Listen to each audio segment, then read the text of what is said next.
Hey! Here we go with another cool episode of Harold Youth Forum from 1950s.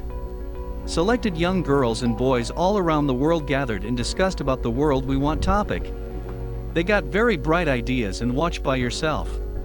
They discussing about what are the real problems with coexistence. Delegate students are Mohammed RIFAAT ELFAR from Egypt, Gudrun ERLENSDOTTIR from Iceland, Gur BEN-ARI from Israel, Friis RUSTEN Norway. As usual, presenter of the discussion is lovely Mrs. Helen Height-Waller. Let's see the video. This is National Educational Television, a program distributed by the Educational Television and Radio Center. What are some of the real problems of coexistence? Making full use of the United Nations. I come from Iceland, which is a small island, and therefore we have no problem of coexistence. Therefore, I think that tonight I'm going to have more questions than answers. Well, Gudrun, I come from Israel, and sometimes I envy you. As you have said, you come from an island without any problems with the neighbors. Coexistence is only one problem, in my opinion. The ultimatum of the hydrogen bomb is coexistence or no existence.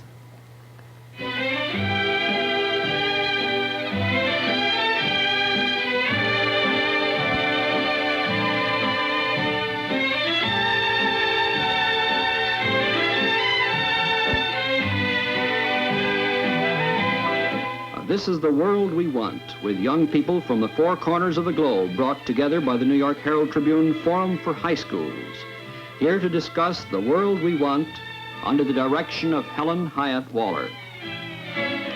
First, let me introduce you to the four students who are here tonight to take part in our discussion. First is, from Egypt, Mohammed RIFAAT ELFAR. RIFAAT was the first one who asked me whether the girls among the forum delegates were chosen for their beauty as well as for their brains. He's got a great advantage over the non-Muslims in the group when the group is together as a whole because, as he explains to everybody, his religion permits him to have 4 wives. Gudrun ERLENSDOTTIR from Iceland. When we went to see the president day before yesterday, the president was very concerned lest he give his cold to some of the students. As you know, he had a very bad one. And Gudrun said, what did you say, Gudrun? I thought it was an honor to get a presidential cold. She's a little hoarse tonight. Next is Gur Ben-ARI from Israel.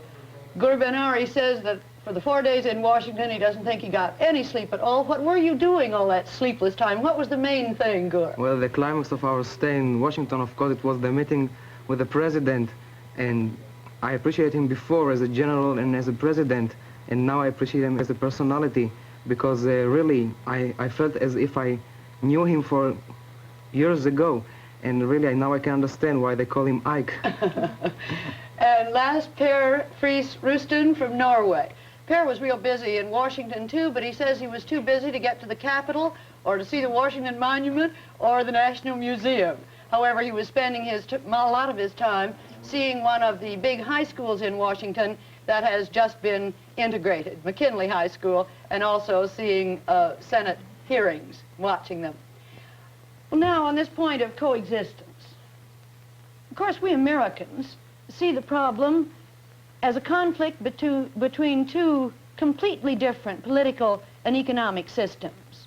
Democratic capitalism on the one hand, on the other side, imperialistic Soviet communism. The 4 students who are here tonight come from countries that are neither democratic capitalist nor communist. So perhaps it might be a good idea to get started on this question of coexistence if we could find out a little bit more from each one about their countries who are in between. Is that all right with you? How do we start? Well, I'd like to say a couple of words first. All right. Say, RIFAAT, I've been thinking of Egypt. How come that Egypt didn't turn communist? Because I know that about 30 years ago you had a very low standard of living in Egypt. You had illiteracy, but up to the present time you have very quickly improved your standard of living and also done away with quite a lot of your illiteracy. Could you try to explain that briefly, the reason why? You see, Per, since 3 years we are controlled by government There's a very strong government, yes, and since this day, is trying and making its best to give all the Egyptians everything they need. For example, as you know, that most of the Egyptians were farmers. So now the poorest farmer in Egypt, as a result of the land reform, has 3 acres. And they made many things. You should know that most of the Egyptians, or 80% of the Egyptians, couldn't write or read. But now, in the last year only, we established about 400 schools.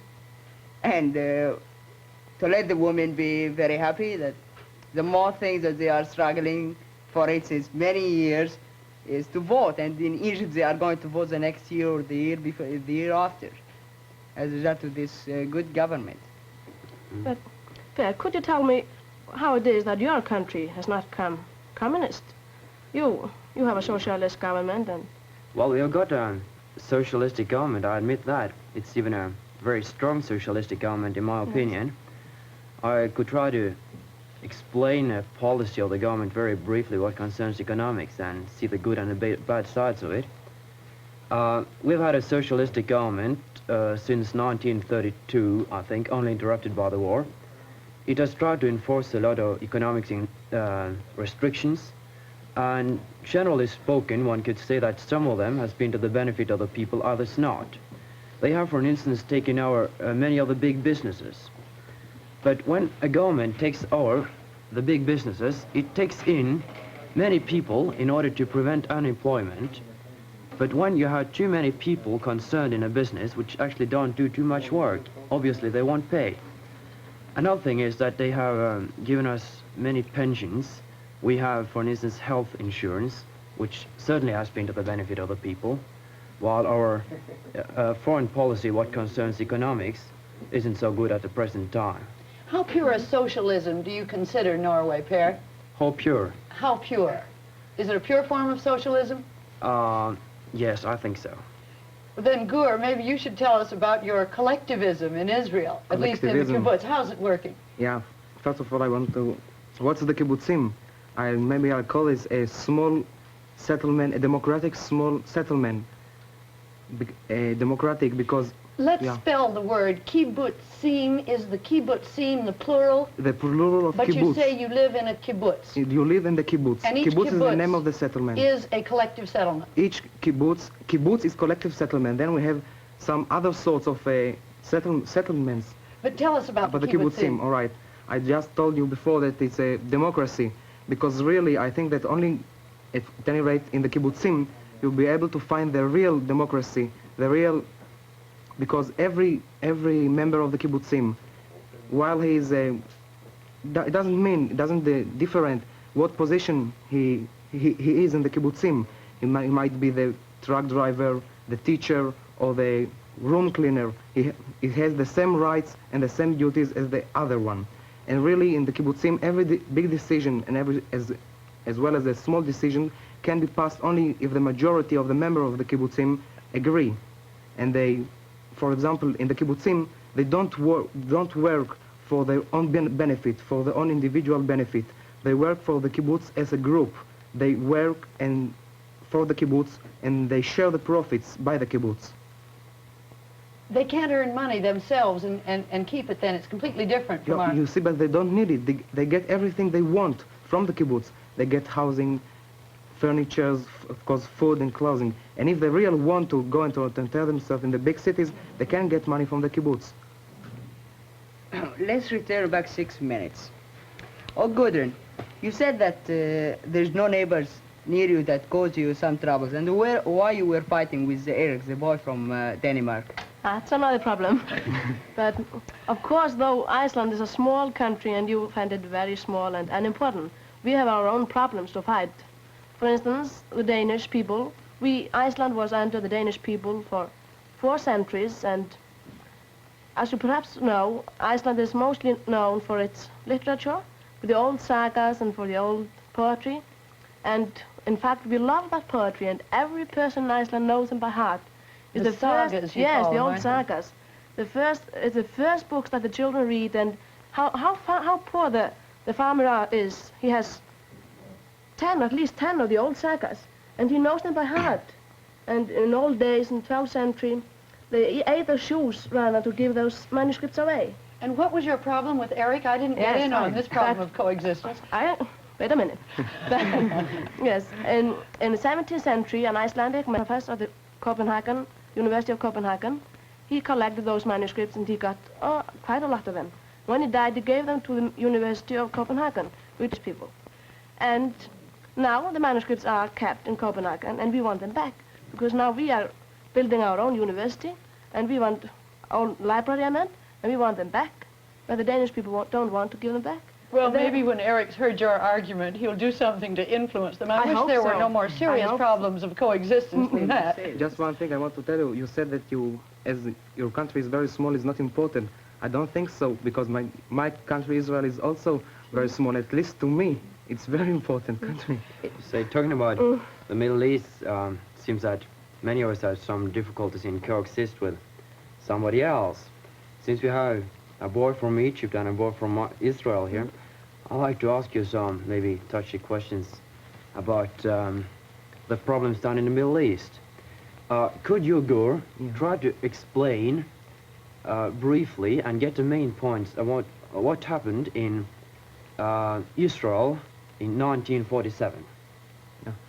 I'm glad you started from this year, 1947, because really, for the Jewish nation in 1947, one of the biggest events. The United Nations decided that it would be a free Jewish nation in the country which was then under the British mandate, which was called then Palestine. It's really funny because in this case, it's one of the few cases which both the big blocs in the UN, both America, United States and Russia agreed together and decided to create a new state in the Middle East, Israel. You know that before this decision passed in the United Nations, this country, Palestine, was settled by both Arabs and Jews. And according to this decision, we had to have two countries, the Israeli country, its own government, new country, and the Arabian Palestinian country. It's a new country by its own government. But in the Middle East, we have another Arab countries, and these Arab countries didn't want to agree with this UN resolution, and declaring, and not only declaring, and not only threatening, but really getting it into fact. And they threatened the UN, and the Secretary of the Arab League, Azam Pecha, declared that they would create a massacre in which the comparison, the Crusades massacre, would be such as a game, as a play. And they really invaded the boundaries of Israel. And just to show you and to prove you that what I say is not only my point of view, I brought something. And this is, as you see, it's the United Nations Palestine Commission.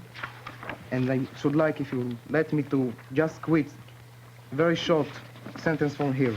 This was reported to the United Nations by a commission sent to Israel and to this region to investigate what really happened there. And this commission reported to the UN.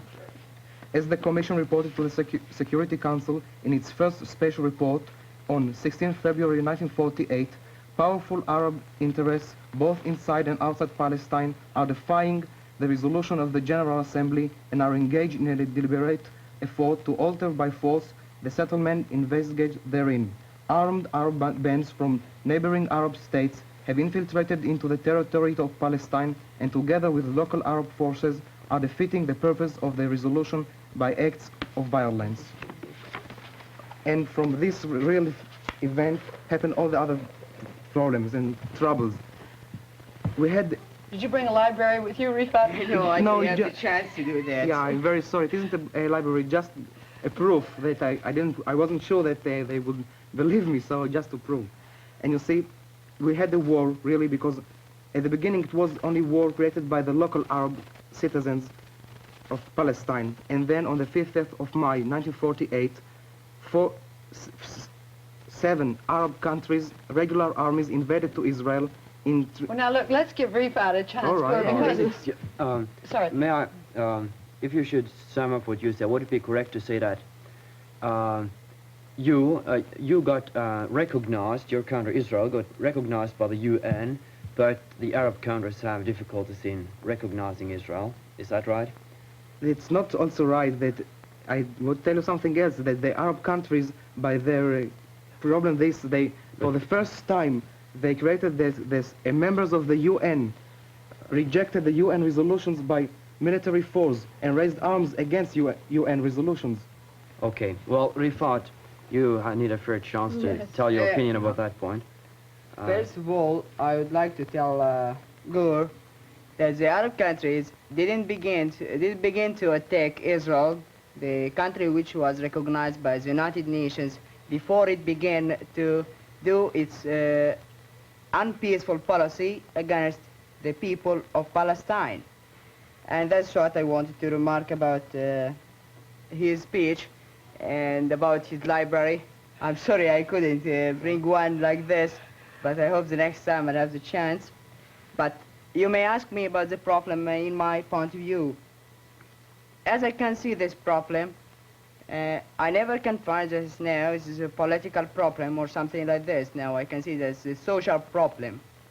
A problem that is very important for everyone lives in the world. The problem of more than 1 million people living in the desert, and that's because they are kicked out of their country and their homes and their land now are for people from all over the world. That's not their country. So Because it's you're so funny. speaking of the problem of the refugees. Yes, about this problem of Palestine, because I'm not speaking about But the refugees beginning. that left Palestine and are now... But excuse me, couldn't we first get clear how, what happened before those refugees or the citizens of Palestine were thrown out of their country? Who did it? That is the problem, really, because before we started to discuss who has the responsibility for those refugees, the Israeli claim that it was caused by the Arabs, and the Arabs claim it was caused by the Israeli. Gur, could you try to explain your opinion about refugees? Who has the responsibility for it? I told you that the Arab...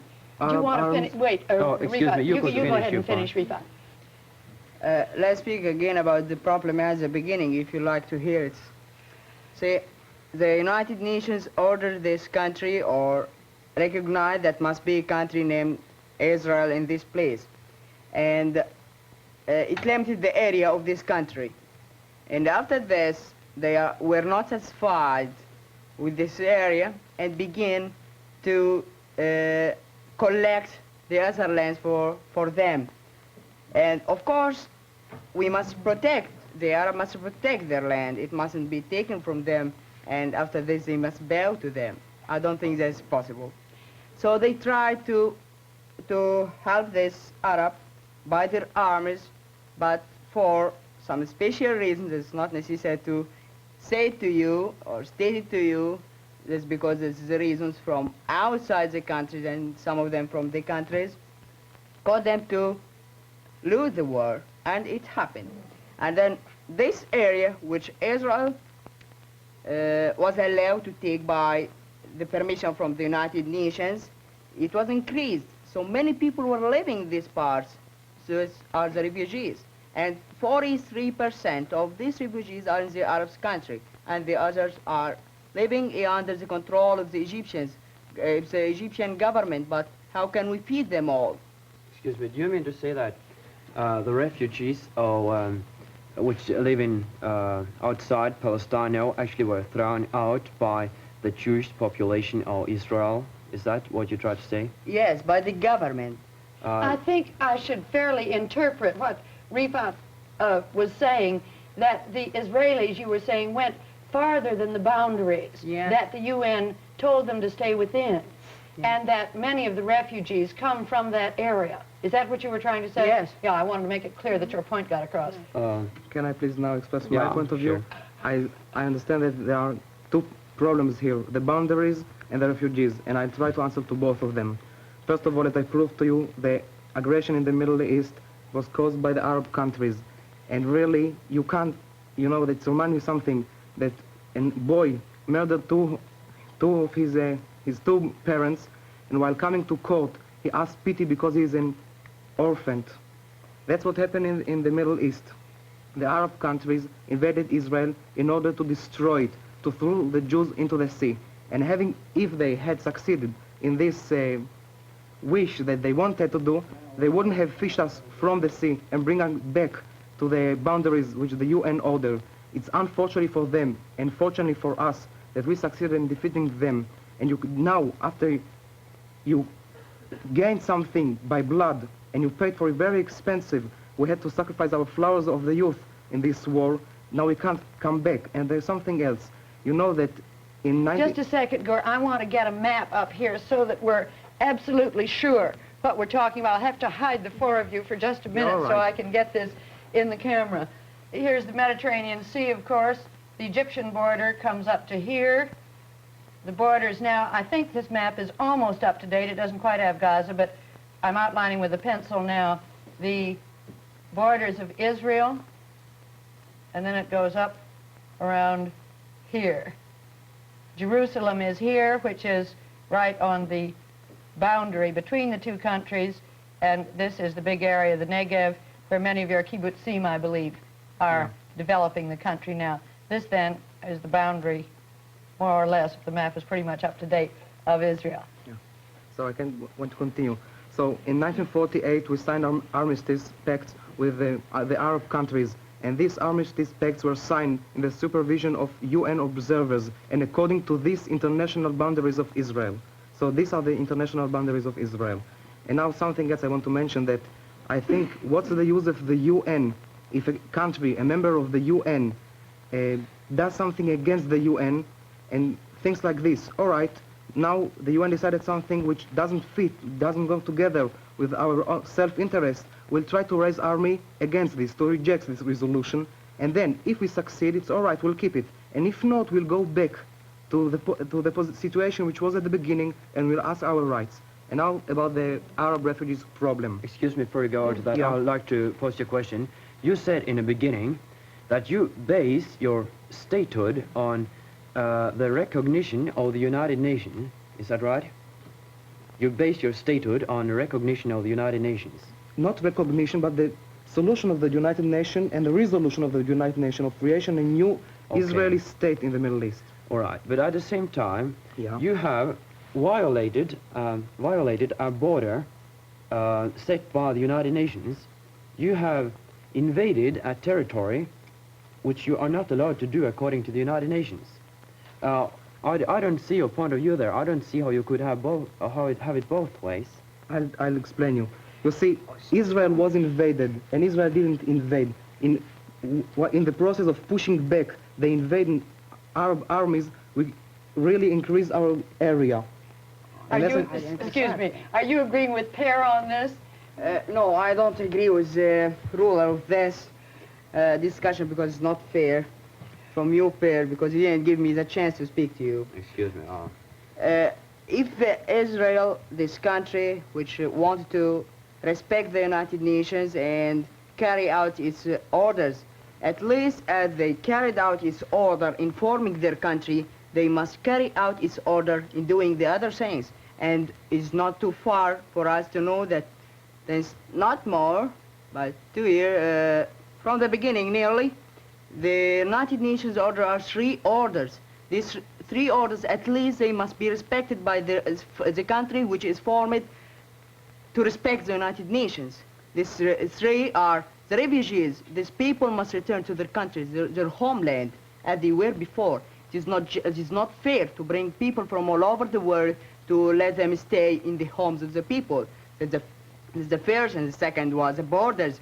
The borders between us, as now there's Israel in this place, which is Palestine. So they must stay in their borders. They must don't come out of their borders to kill people. And we don't forget that since not too much, Kibya was destroyed for nothing, to kill people, to kill women, to kill children. And that's why regular army killing children and women. That's so funny, so funny. And third one, let me complete. The third one was Jerusalem. This city, this sacred city for all the people, for the Jewish, for the Christians, for the Muslim. It must be international. I think you didn't quite understand Per. As I understood it, he was arguing on your side, RIFAAT. He was saying that if Israel was born through a UN resolution, wasn't that what you were saying? Then it ought to respect the UN resolution. Yes, he was arguing on your side. What I said is to only to make his words more clearer, but I know that he was speaking the right. Well, now, just a minute, Gur. We haven't got very much longer. We've been talking now about what's happened in the past. I think everybody would be awfully interested. Or do you want to ask a question I first? want to ask about the attitude of the young people in your countries now. Do you believe in peaceful settlement of that? You have many difficult questions. Try to answer. Yeah. You see, in my country, you can find between the youth 2 boys. One of them who can forget what happened from these people which occupied Palestine and what's happening and what's going to happen, and they can show us, and this wants war. This wants to defend the country. And the other one who tried to forget what happened and what's going to happen and what's happening now, and this like to peace or something like this. And I think that the first kind are more than the second. That's because these people didn't give this youth the chance to find that these people who live in Israel want peace, as they say, and want coexist, as they say. Now let's hear from Gur. What about your young people in 1 minute? I must tell you about my young people, but you didn't let me the chance to answer about the other 2 questions, about the refugee question, about the internationalization of Jerusalem. Well, but look now, ahead to the future. We've only got a minute. All right. Just what I wanted to say that we look in the Middle East of coexistence, and coexistence can be achieved only by cooperation, and cooperation can be achieved only by peace. This is the main wish of Israel, and the willingness of Israel is to peace. And I must say that the youth of Israel agrees with 100% with our government, which extended its hand to, and which declared many, many times, and which are still declaring from every national and international stage its willingness to at least to sit together and to conclude peace with each of the Arab countries or all of them together. And this is my point. Good. Now you've each got a chance for a quick final statement, if you will. I'm sorry the time's gone so quickly. The last thing I like to say, that to tell all the Americans, or to let them know as I know, that the Egyptian new foreign policy is a peaceful foreign policy. You got a final word? And I still think that the hardest task of coexistence is understanding your neighbor's point of view. I have nothing to add what I said before, just that I hope that RIFAAT really meant what he said and that we'll have peace in the earlier. We should say that when we've discussed coexistence in the Middle East, we could say that is a question of principle. But the main thing it will happen if we try to discuss coexistence in general, the big problems about coexistence. If I should say it in one word, that must be that we must try to get more international minded. We mustn't only think in national terms. Thank you, Per. You've been listening to students from Egypt, RIFAAT El-Far, Gudrun ERLENSDOTTIR from Iceland, Gur Ben-ARI from Israel, and Per Friis RUSTEN from Norway. Next week, our discussion will be what is the proper purpose of a high school education, and these students are spending day after day in high schools. If there's one thing about the United States that they know more about than any other, it's our high schools compared to their own.